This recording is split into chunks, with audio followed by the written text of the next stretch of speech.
The reason they're open this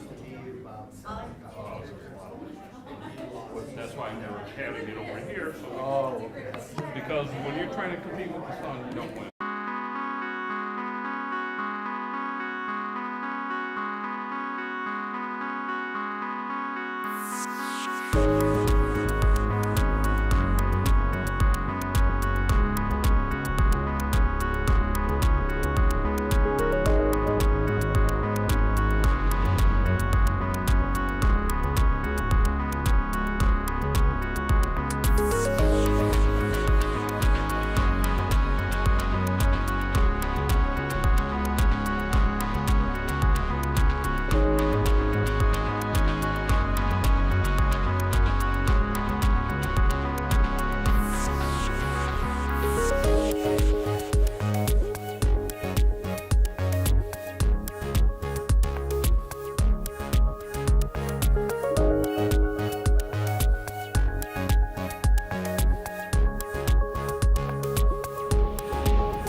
And then You're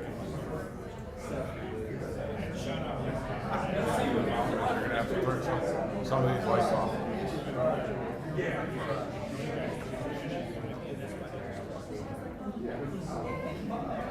See what I mean?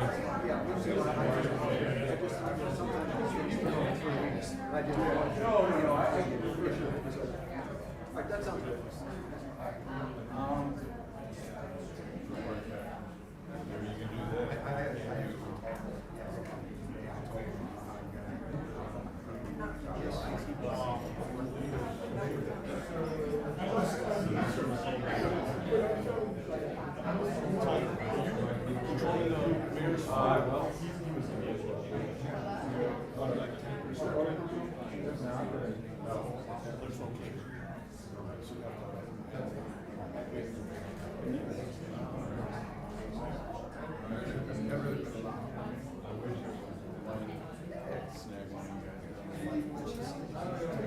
Dragging it all over.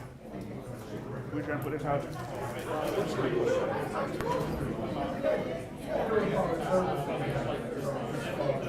Just over that way, so that way people can see him.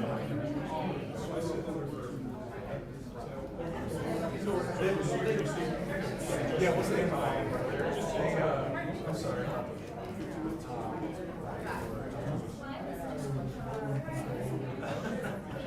They missed that.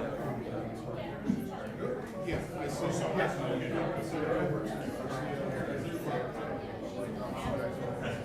What's going on, man? You all Nothing right? much, but I'm all right. I've been better, but I'm all right. How are you? Not too bad. Good to see you. Checking my battery. Same here. All right.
Hey, what's going on?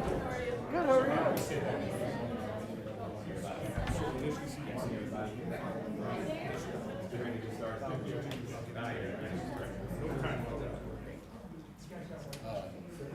Don't have a clicker, but we got the. So you'll be able to track me? Okay, great.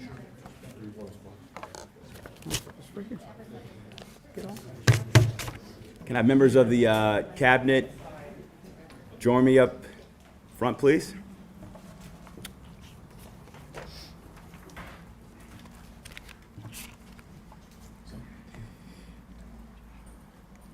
Well, good morning, everyone. Thanks for joining us here today to give the public and the press a progress report on the work our administration has done to reduce violent crime in the city of Cleveland throughout the summer months. As I said at the start of the summer, this administration was deploying an all-of-government approach to reduce violent crime during the months of the year that we know we experience an uptick in violent crime. And that theory of change was rooted in a couple of key tenets and principles. First and foremost, we recognize that violent crime in our city and in most cities across the country occurs in a small part of our geography. Data tells us that 4% of respective cities in their geography is responsible for nearly half of all violent crime. So taking that theory of change, taking that data perspective, we did a 3-year look back to see what parts of the city had high incidences of violent crime. And we identified 5 citywide hotspots that we focused on this summer. And we prioritized a targeted, data-driven approach to not only deploy aggressive police response and resources, but also ensuring that almost every department inside of City Hall was deployed as well too. Everybody from Public Works, Building and Housing, Public Utilities, Aging, Community Relations, and the Office of Prevention, Intervention, and Opportunity were all deployed in these critical hotspots over the summer months. So what did we discover and what did we do? So not only did we have the men and women of our police department walking the beat, members of the cabinet all walked the beat throughout the summer, talking to residents, talking to small business owners, talking to tourists about what we could do to keep our city safe and secure. And I think it's important to note the data that you see here on the slide. The Department of Public Works, led by Frank Williams, they completed 779 work orders across all 5 of our hotspot zones throughout the summer months. Everything from illegal dumping sites to street sweeping, to graffiti removal, to dead animal pickup, because we heard a lot of complaints about groundhogs in the city of Cleveland. And then in terms of building and housing, we know that when you see a dilapidated property or a vacant home or a vacant lot, in many cases, it's a playground for criminal activity. And the Department of Building and Housing, led by Sally Martin O'Toole, created 261 records to complete and have already closed nearly 80% of those complaints. So together, combined, between the Department of Public Works and the Department of Building and Housing, they have been tackling over 1,000 complaints in just several months as part of our all-of-government approach to reduce violent crime in the summer months. And there were a number of different departments as well that were engaged in this effort, from aging to utilities, from the utilities department fixing 353 streetlights, to the Department of Aging doing summer walks with seniors. We were all on the front lines in these hot spots to address criminal issues, but also to address neighborhood complaints that our residents were focused on. Now, I want to just point out one case study that really spoke out to me and the team here this morning. We were doing one of our first safety walks in Zone 1, and we uncovered a very troubling, dilapidated property. Now, this property was purchased in 1993 in October. It closed due to probate in 2023 because the person that died in that home didn't have somebody in their family to transfer that property onto. It caught on fire last January, and it was boarded up and boarded up and boarded up. And this property was one of the most frequent hotspots of complaints from the folks in Zone 1. And so working together with our Environmental Crime Task Force Unit and Public Works, we demoed the property, and now it's safer because of the work of this administration, but also because of the great advocacy of the neighbors and residents of Zone 1. And then lastly, before I kick it off to Deputy Chief Pillow to talk about the law enforcement component, you know, one of the things I think it's important to recognize is the importance of keeping young people safe and secure in the summer months. I know when I was growing up and when many of folks behind me were growing up, we were allowed to play in the summer, but when the street lights came on, we had to be in the house. And so the Office of PIO and Community Relations engaged thousands of youth this summer.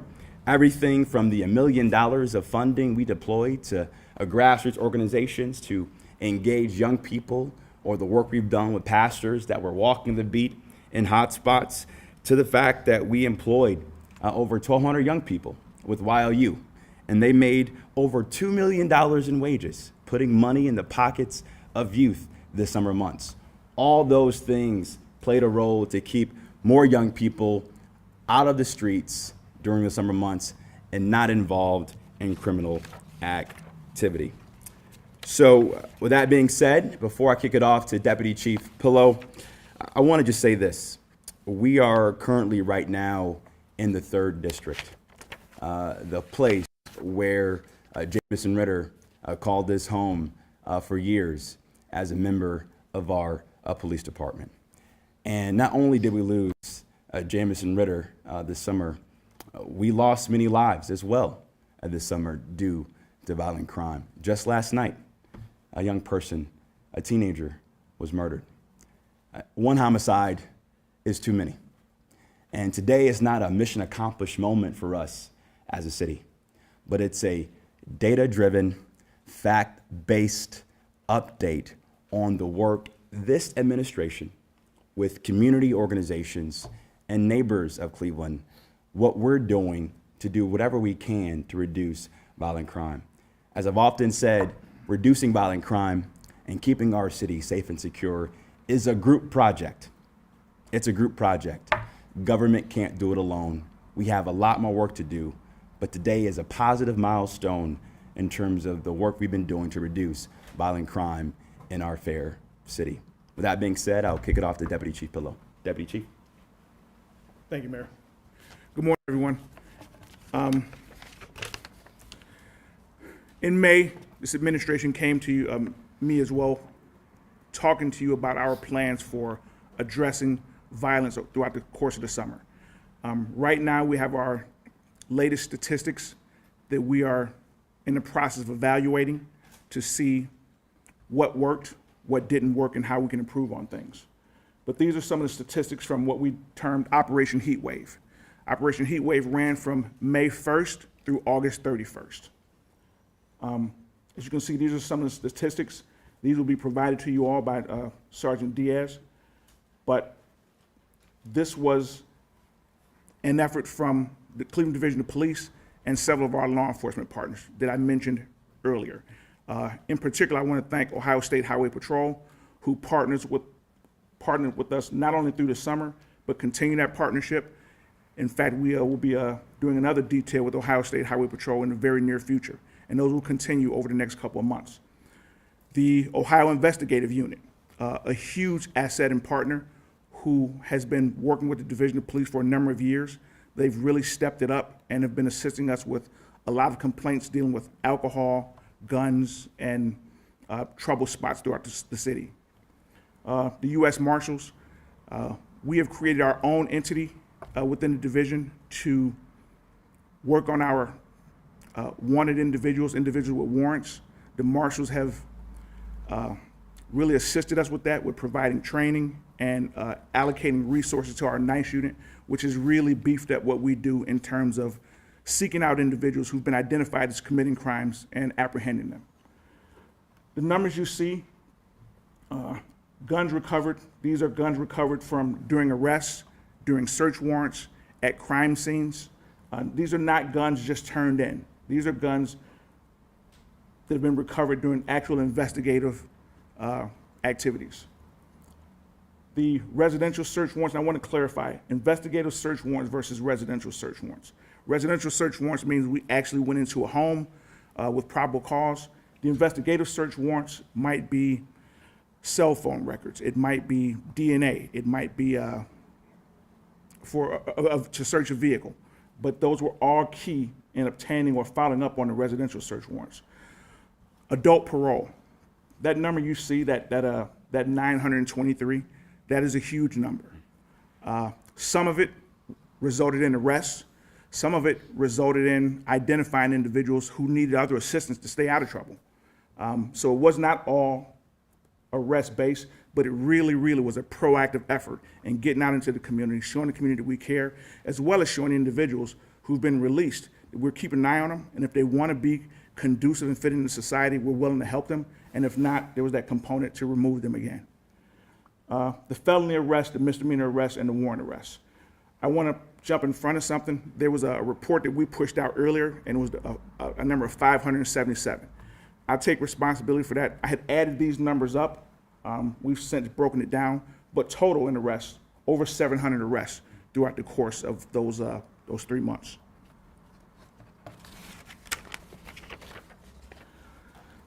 Narcotics. I want to thank our commander of Bureau of Special Services, Commander Kincaid, and his team with narcotics, as well as our CJIC and DEA partners. Some substantial seizures over the course of the summer. I won't talk too much about them, but I can tell you that while Operation Heatwave was a short-term effort, there are some long-term investigations that have developed from that. And hopefully, in the near future, when we talk about those, I will reference them back to starting with Operation Heatwave. But a very, very productive time frame with those guys. The results, big numbers. Over the course of the summer, approximately a 30% reduction in homicides over the summer. As you can see in 2023, like the mayor talked about going back 3 years, comparing the numbers. Homicide down almost 37% over the summer. Felonious assaults down 13%. Robbery, rape up 4%. I've spoken with our sex crimes unit and our commander there. I wanted to make sure that we did not have, because the number is up and that concerns me, but we wanted to make sure that we have no indications that there is a serial rapist or one individual responsible for these, but that number is up.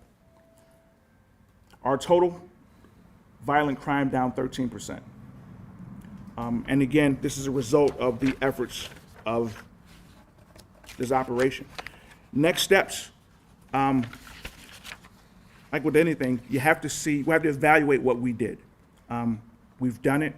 We need to take a look at what worked, what didn't work, and what we can improve upon.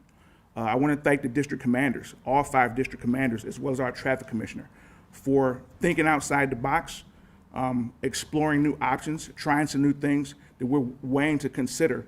Do we continue these into the next few months? Do we take these into next year? And how we improve upon these things. And again, these are a ton of the partners who helped out, but those are our stats. When we started talking about this in May, and I want to go back to something else, one of the things that we talked about, there was a huge component and a big complaint that we heard citizens reaching out to us about was traffic. And our traffic commissioner and our traffic unit did a really great job with this. Also, the district cars. We created fast response cars to answer radio calls and to be free to proactively do policing. And the districts and the district commanders did a really, really good job. So I always want to thank our partners, but I really want to go back and make sure that I recognize the men and women from the Cleveland Division of Police for the work that they did. Some things that we'll be continuing are warrant sweeps, our details with Ohio State Highway Patrol, our own violence crime reduction details, and as well as an overall assessment of what's working and what's not. Thank you. And before we get to questions, I would just say, as Deputy Chief mentioned, this is, again, not complete.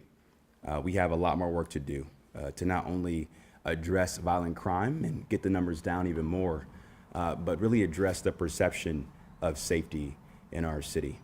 And so the work we're doing around the built environment goes a long way. The work this administration is doing to invest in historically disenfranchised neighborhoods goes a long way. And the work we're doing to have more trauma-informed care response models for the victims of gun violence goes a long way, because data means one thing, but I don't want anybody in our city scared of gunshots. And as I said before, one homicide is too many, but we as a community and as an administration must continue to work together to keep our city safe and secure, and we must support the police department as they do the hard work of keeping our streets safe. We'll take some questions. Mayor, Yes, I sir. just got a 911 call. Somebody reported a woman being attacked in a downtown parking garage. Person called 911. Police never showed up. 3 hours later, dispatch called that caller back and said, "Do you still need the police?" This happens more often than just once in a while. How can it be acceptable for people to have to wait hours for police after calling 911? Well, Ed, you bring up a good point, but I also want to just say this. I'm not aware of that 911 call, but that line of questioning and that attack against police is what makes it harder for us to recruit the men and women to join our ranks. And I would tell you this. The over 1,100 men and women who serve our police department are working their tails off to get to every call, to solve every homicide case, and to keep our streets safe. Do we have more work to do as a city? Absolutely. That's why we hosted a expedited hiring event just last week to recruit more men and women to our police department. And we're going to do our darnest to increase response times. But this data shows you that this division of police is working their tails off to keep our streets safe and secure, and we're going to keep our foot in the gas to do just that. Well, what do You you want to say respond to citizens that, tonight? Director Drummond or Deputy Chief? Yeah, Right, to that point, what do you say to citizens tonight, since hiring officers takes months? like the mayor just said, we just had a successful hiring event, expedited hiring event, where we actually offered 101 candidates an offer letter. So it's working. We believe it's working. Ed, you mentioned about the 911 call and so forth, and I just don't want to talk about isolated incidents and so forth. When we receive those type of information like you just gave to us, we have a duty and a responsibility to investigate, to see what happened and what transpired and so forth. We like to provide a response, but we like to know specifically what happened in that particular instant that you just brought up. But it's important to understand, and the mayor said it very, very clearly, the division of police and the men and women are working tirelessly, 24/7, to respond in a timely fashion, in a safe fashion, to the calls of our citizens, and they'll continue to do that. They're working extremely hard, and I'm proud of what they're doing out there. Do we have more work to do? Absolutely. We're going to increase our response times. That's part of our responsibility as leadership. We're going to give the officers the tools that they need to be successful out there, provide the best possible service for our community. Great. Next question. Mark? So Bibb, you did a walk with the chief downtown 2 weeks ago. Yeah. It seemed like it was pretty successful. I did that same walk about a week ago and heard from a lot of downtown businesses and residents that are familiar with the DSP, the Downtown States Patrol, and officers on West 6th, et cetera. But a lot of them still want to see more police on the street, foot patrol. I'm curious what your stance is. Like, do you think, and as the Deputy Chief Director, do you think we need more foot patrol downtown? Do we need more of a police presence, like on the sidewalks? What's the general stance on that? Yeah, we certainly want to continue to work to elevate the police presence, not just in downtown, but in all of our neighborhoods. I know that the Downtown Service Unit does a fantastic job working with RTA and the Downtown Cleveland Alliance around keeping downtown as safe as possible. We also work very closely with all the major businesses downtown to coordinate resources. Everything from the private security that you see at East 4th to the security that you see with the casino and those hotels. And then I would also say this, across all 5 police districts, I've given the command to make sure that we are aggressive around quality of life enforcement. Those nuisance issues, those things are leading indicators to violent crime in many parts of our city. And so I know that's a priority for the chief and the safety director, and a priority for me as well too. You want to add to that? Yeah, our plan, we work with Downtown Cleveland Alliance, like the mayor says, on a regular basis. We partner with them, we meet with them on a regular basis. Same thing with 3rd District Commander, Commander Tucker. I'm not quite sure if he's here or not. Provide the resources that they need down there to be successful. Part of it is not only his resources from the downtown patrol or safety units, but also from the mounted unit who goes down there on a regular basis, also from the traffic unit, who also is responsible for providing patrols in that area, and specifically from the downtown services unit. They have a car that's actually assigned specifically to that area, which is the public square area, and that's their duty, responsibility. Sometimes they're out on foot, sometimes they're out on bike patrols, but that's their responsibility. Not only is that their responsibility to be engaging, but also enforcement-wise. Their enforcement in that particular area has gone up substantially. We'll continue to do that, but it's a partnership working with the businesses down there, Downtown Cleveland Alliance, and all the businesses to make sure, again, that our officers are there on a regular basis, and they are coupled with our partnership with RTA. Great. Yeah. So you said that seeing the numbers are down, but the way people feel is another thing. So how are you guys evaluating this approach from the summer and seeing how successful in terms of how it's been Yeah, we had this conversation in cabinet on Tuesday morning. I think first and foremost, we are going to continue these kind of summer safety walks year round in our targeted hotspots. It's important that members of the city see members of the cabinet walk in the street, field the complaints around housing code violations or fixing potholes, just that continuous presence. I'd say secondly, on the perception of safety, I think it's more grassroots community conversations with key stakeholders. Just last week, Chief Sonia Pryor-Jones and other leaders of my cabinet hosted the first ever Thrive conference on violence prevention, talking to folks that are at the grassroots level who are on the streets every day trying to keep our streets safe and secure. So getting their feedback on how City Hall can be a better partner in terms of safety. But I would also say this, the media has a role to play in this. It's important that we share positive stories about what's happening in our city, not just when a young person gets killed, but when that 15-year-old gets a scholarship to college, or when that 21-year-old comes back from jail and starts a business. There are positive things happening in our city, and it's important that we tell those stories as well, too. Yes? So can you kind of go more in detail about the hot zones? Like, what areas are you guys focusing on where crime happens the most? I think, of course, we don't want to give that the aura of, oh, it's here, it's there, and scare people, but we do want to know where you're doing that work. Deputy Chief?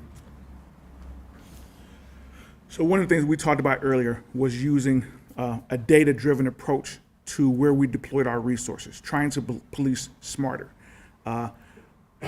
We utilize our GIS mapping. We utilize boundaries and complaints from district commanders, as well as our crime statistics, to see where the most crime is happening at, where the repeat crime is happening at, and where the most violent crime is happening at. And we do that for each district.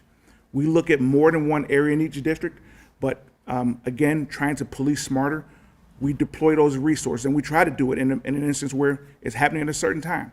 Wouldn't make sense to deploy a ton of resources there at 11 o'clock in the morning when that crime is happening at 8 o'clock at night. So those are the kind of things that we look at, and that's how we deploy those resources. But again, throughout the course of Operation Heatwave, as crime moved, we had to move as well. We didn't just say, hey, this is where we're going for the next 3 months. We evaluated, we took a look at where things were happening at, and where those crimes started peaking at is where we would move those resources to. Yeah. I have a couple questions. So just the time frame of the summer comparisons that you did in the last few years, is that May to, is it like Memorial Day to Labor Day, or what time frame are you looking at there? I believe it's from May 1st to August 31st. Yeah. And then my other, much more difficult question. So you have people fixing lighting, addressing abandoned houses, potholes, all these things that are, statistically in a study show are known to prevent crime. You also have all these arrest statistics. Mm-hmm. Is there violence prevention in the sense of, things like addressing housing, drug use, substance use after an arrest happens? Are you seeing, like, we found, X amount of fentanyl in this neighborhood, so now we're gonna get public health in here, not just arrest? Chief, you want to chime in on that one? Sonia Pryor-Jones? Thank you, Mayor. I think one of the points that Mayor made is that we are evaluating a lot of this in the here and now so that we can do better. One of the ways in which we do provide services in community after a crisis takes place is through our social support specialists. We have a unit in the PIO office of social workers and youth development workers that are able to partner with other departments across the city, like Community Relations Board, where they will go in and they might pick up a case and manage a case with an individual that's a Cleveland resident that might be struggling with some of the issues that you've named. I think one of the things that we'll also be doing in our work ahead through our dollars from the Department of Justice grant Cleveland Thrive is deepening the coordination not only of our city partners, but also our community-based partners that are in community doing that type of preventive work. So that's something that you're analyzing now, not quite yet? Yes, exactly. And I want to have Director Woodson, I'm going to call on you for a little bit, talk about the adult diversion stuff that we've done with young people and how that's benefited the community. Sure. So over the summer months, we actually worked in conjunction with police 8 p.m. to 2 a.m. And what we were looking for were actually youth under 20 years old. And what we've been learning through our work at these hotspots that have been identified in the neighborhoods, that most of the youth that we saw that were out past curfew were food. They're utilizing these 24-hour gas stations and convenience stores because they're hungry. So we're trying to work with our PIO partners and our county partners in identifying what can we do to address this food issue of not being able to eat after school hours, or especially during the summer where you don't have the same programming that you do with CMSD and some of our schools are providing meals in the evening. So I noticed that you have the prosecutor's office and the sheriff's office up there, but I don't see like the courthouse. So how much is the city able to kind of divert people from going through the criminal legal system? So, this is a very good question. So we have multiple programs. Deputy Chief, Oh, I'm podium. sorry. I Yep. apologize. So, it's a very good question. We have multiple programs set up. Our officers have 24-hour access to diversion centers where we can take individuals that we come in contact with, get them help for what they need, behavioral health, substance abuse issues, divert them to this center instead of going to jail and filling up the jails. We have great partnerships with the Juvenile Justice Court, where we have the CALM program, where we can take our youth and get them to another family member's home as opposed to taking them down to the DH and housing them there for the night. So there's a multitude of different partnerships that we have where we can divert them from the court and still hold them to a level of accountability, but not putting them in jail and into the DH or into the county jail. Can you explain the homicide numbers? Because the homicide numbers that you put out and sometimes we see from homicide from the medical examiners, they're different. So Yes. can you explain how you come up with yours? So, and this question has come up quite a bit. Homicide, the term homicide is an individual killed at the hands of another. Our homicide unit has a higher number of actual homicides. But within the last 3 to 4 years, with some new legislation, it's caused us to reevaluate what numbers we report. Uniform crime reporting has criteria for murder. And uniform crime reporting is the FBI stats, what they consider a homicide. And there are a couple key words that kind of reduce that number. It's not the same as our actual investigations. We may have 90 investigations, but according to uniform crime reporting, justifiable homicides are not included in that. And again, within the last 3 to 4 years, with new legislation, that has really forced us to relook at how we do things. Also, negligent homicides factor in. So we get this discrepancy with the media every year. We say, hey, we had 160 homicides, and the media says, well, the FBI says you only had 140. We have to balance that. It's something that we're working on right now. But again, it's something we've evaluated with new legislation and the frequency in which cases are deemed justifiable. That's not something we had before, so it's something that we're working on right now. Right, because people will see that there's been 95 homicides or 95 calls out for homicide, 95 homicides, but you're reporting a much lower number. So the public wonders, well, I know somebody was shot on my street, but when I look online, I'm not seeing that. Yes, and we are working on we're still working on it ourselves, but those are what those numbers are. Deputy Chief, one more question about your numbers there. The 474, I think it was, felony arrests.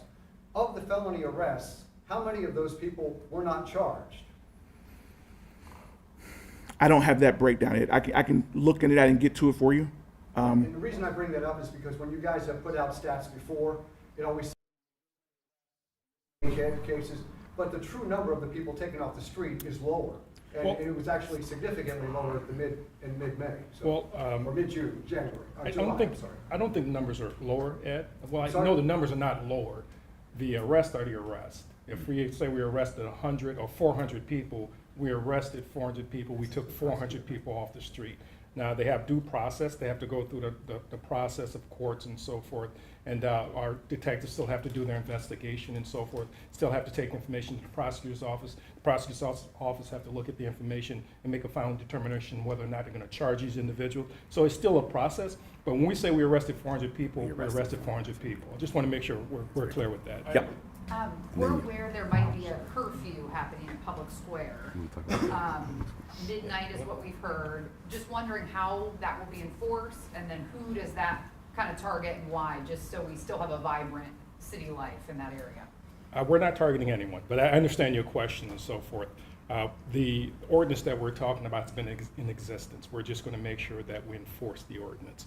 We're in the process now working with DCI, Downtown Cleveland Alliance, relative to signage to make sure that we have sufficient signage in Public Square, or every entrance, every exit, so people know what we're doing. Again, we're just enforcing the laws that are already on the books and so forth. And it's also to understand is, if someone is walking through, that's fine.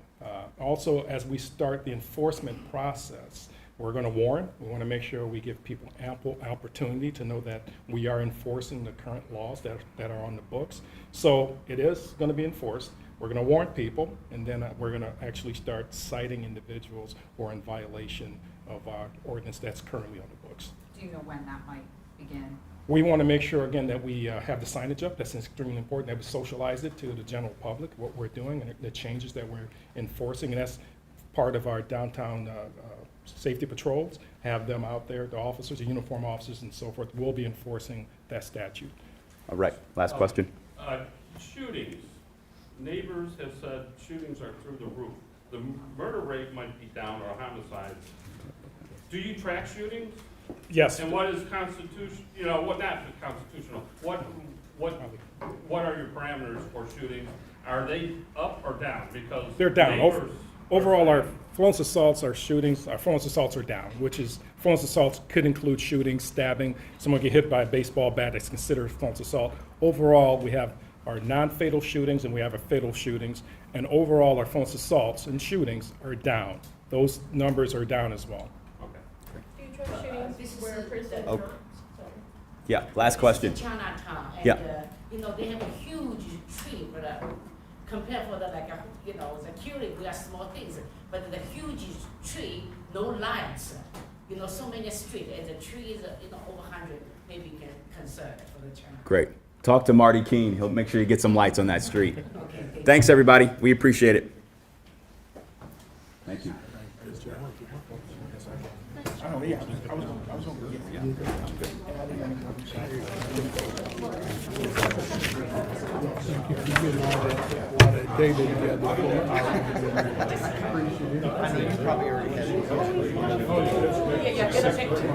I'll be right over here to talk about